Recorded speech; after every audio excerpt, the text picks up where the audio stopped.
মধ্যপ্রাচ্যের রক্ষণশীল দেশ সৌদি আরব, যেখানে একসময় মদের নাম উচ্চারণ করলেই থমথমে পরিবেশ তৈরি হতো। কিন্তু সময় বদলাচ্ছে। ৭৩ বছরের নিষেধাজ্ঞা ভেঙে রিয়াদে বুজ বাংকার চালুর পর এবার সৌদি তৈরি হচ্ছে আরও ওপেন হতে। এলএমই সার্টিফাইড বিশ্বসেরা কপারে তৈরি ওয়ালটন কেবলস, যা আপনার স্থাপনাকে রাখবে সব সময় নিরাপদ। ভিশন ২০৩০ বাস্তবায়নের পথে দেশটি এবার আরও দুটি নতুন মদের দোকান চালুর পরিকল্পনা করেছে, যা নিয়ে ইতিমধ্যে দেশটির ভেতরে ও বাইরে বেশ আলোচনা চলছে।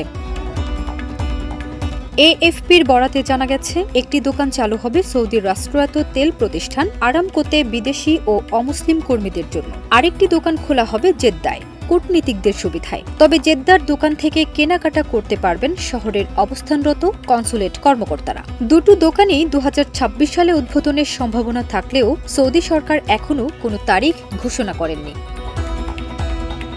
এছাড়া রিয়াদের মদের দোকানের গ্রাহক তালিকায় সম্প্রতি যুক্ত করা হয়েছে সৌদির ধনী উদ্যোক্তা, বড় বিনিয়োগকারী ও স্কিল প্রফেশনালদের। সৌদির নতুন অর্থনীতি ও বিদেশি বিনিয়োগ নীতিতে মদ বিক্রি এখন আর ট্যাবু নয়, বরং আধুনিকায়নের অংশ। সৌদিতে আগে মদের যোগান ছিল কূটনৈতিক ব্যাগ আর ঘরে তৈরি ঝুঁকিপূর্ণ মিশ্রণ, যা নিয়ে সবার ভেতরেই ছিল ভয় আর বিড়ম্বনা। তবে এখন সময়ের সাথে সাথে পাল্টাচ্ছে সেই চিত্র। এদিকে কুয়েত ছাড়া উপসাগরীয় অঞ্চলের সব দেশেই সীমিত পরিসরে মদ পাওয়া যায় এবং সৌদি এখন সেই প্রবণতার সঙ্গে তাল মিলিয়ে এগোচ্ছে। ফারজানা নিকিতা, দেশ রূপান্তর।